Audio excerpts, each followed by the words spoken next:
नमस्कार दोस्तों, मैं पूनम स्वागत करती हूँ आपके अपने चैनल यूट्यूबर दोस्त पूनम में।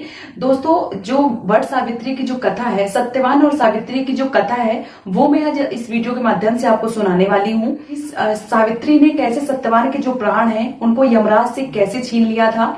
तो सबसे पहले जो इस कथा का वर्णन है वो महाभारत में है। महाभारत में इसका वर्णन किया गया है। जब पांचों पांडव वन में घूम रहे थे तो उन्होंने मार्कंडेय ऋषि से पूछा था, युधिष्ठिर ने मार्कंडेय ऋषि से पूछा था कि क्या कोई और नारी है द्रौपदी जैसी जो अपना सारा कुछ राज्यपाट छोड़कर और वन जंगल जंगल भटक रही हूं।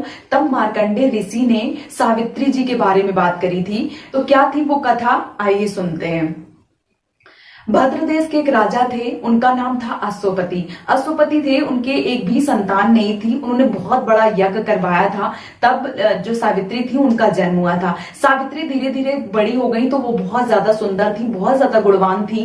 तो उनके जो पिता थे अश्वपति, उनको उनके विवाह के लिए चिंता सताने लगी। जैसे हर एक पिता को चिंता सताती है, वैसे ही अश्वपति राजा थे जो सावित्री के पिता, उनको भी अपनी पुत्री के लिए, योग वर के लिए चिंता सताने लगी।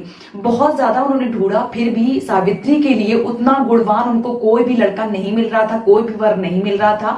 आखिरी में जो अश्वपति थे उन्होंने जो सावित्री के पिताजी थे, उन्होंने सावित्री से बोल ही दिया कि आप अपने लिए स्वयं योग्य वर ढूंढ लो। तो सावित्री जी वन में निकल पड़ी। जब वो जंगल में घूम रही थी तब उन्होंने लकड़ी काटते हुए सत्यवान जी को देखा। सत्यवान को लकड़ी काटते हुए देख के ही सावित्री जी इतनी ज्यादा मनमुग्ध हो गई कि उन्होंने सत्यवान जी को अपने पति के रूप में स्वीकार कर लिया। और जब वो घर आई तो उन्होंने घर पे देखा कि उस समय उनके पिताजी के पास नारद मुनि भी बैठे हैं। उन्होंने नारद मुनि के सामने ही अपनी जो बात थी वो रखी कि हमें जंगल में काटते हुए सत्यवान नाम का एक जो व्यक्ति है वो मिला है, उसको मैंने अपने पति के रूप में स्वीकार कर लिया है। पिताजी ने बहुत ज्यादा समझाया पर जो सावित्री थी वो नहीं मानी।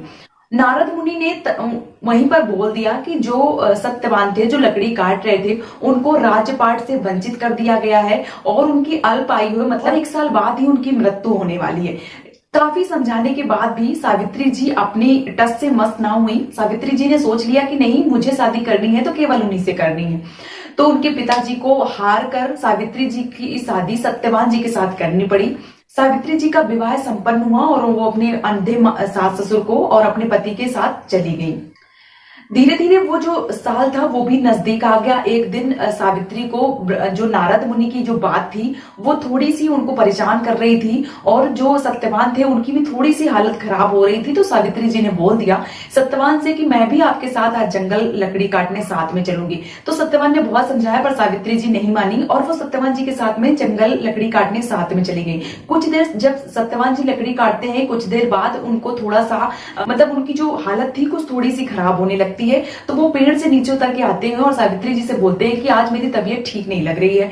तो सावित्री जी अपने पति को, सत्यवान जी को, अपने पैरों पे लिटा लेती हैं। उनका जो सर है वो अपनी गोद में रख लेती हैं और जो नारद जी की कही हुई बातें हैं उनको बार बार याद करती, बार बार सोचती हैं कि क्या नारद जी की कही हुई बातें सही हैं। कुछ देर बाद उनको एक ऐसा भयानक सा जो व्यक्ति होता है वो दिखाई देता है और वो यमराज होता है। तो सावित्री जी पूछती हैं उनसे कि आप कौन हैं। तो वो बताते हैं कि हम यमराज हैं और हम सत्यवान के जो प्राण हैं वो लेने आए हैं। जैसे ही सत्यवान के प्राण लेकर यमराज दक्षिण दिशा की ओर चलता है, सावित्री जी पीछे पीछे चल देती हैं और बोलती हैं कि आप ना मेरे पति को कहाँ लेके जा रहे हो, आप इनको छोड़ दो। लेकिन यमराज बोल देते हैं कि आप कुछ भी ले लो, इनके प्राणों के बदले आप जो भी मांगोगे मैं वो दे दूंगा, पर जो सत्यवान के प्राण है वो मैं वापस नहीं कर सकता हूँ। तो उन्होंने बोल दिया कि उनके सास ससुर की जो आंखें हैं वो उनको वापस चाहिए, उनके पिता के लिए 100 पुत्र चाहिए और उनके जो पति का है वो खोया हुआ राजपाट चाहिए। उन्होंने जो यमराज थे उन्होंने तथास्तु बोल दिया और जो यमराज थे वो सत्यवान जी को लेके फिर से चल दिए। तब भी सावित्री जी ने उनका पीछा करना नहीं छोड़ा, फिर भी वो दक्षिण दिशा की तरफ बराबर चलती रही। थोड़ा और आगे बढ़ी तो यमराज ने फिर से पूछा कि आप ना वापस चले जाओ, आपको कुछ और चाहिए हो तो आप वो भी मान सकते हो, पर जो सत्यवान जी के प्राण हैं वो वापस नहीं करूंगा। तो सावित्री जी ने बोल दिया कि मुझे सत्यवान जी से 100 यशस्वी पुत्र होने का जो वरदान है वो दे दीजिए। यमराज ने बगैर सोचे समझे सावित्री जी से तथास्तु बोल दिया और जब वो वापस चलने लगा तो सावित्री जी ने बोल दिया कि मैं भी वापस चल रही हूं। तो यमराज ने बोला कि अब आप वापस क्यों चल रही हैं। तो सावित्री जी ने जवाब दिया कि जो वरदान दिया है वो कैसे पूरा करूंगी, बगैर सत्यवान जी के वो जो वरदान है वो पूरा नहीं हो सकता है। तो यमराज थे, उन्हें सत्यवान जी के जो प्राण थे वो सावित्री जी को दे देने पड़े। तो अब आपको पता चल ही गया होगा कि किस तरीके से सावित्री जी ने अपने पति सत्यवान जी के प्राण यमराज जी से वापस ले लिए।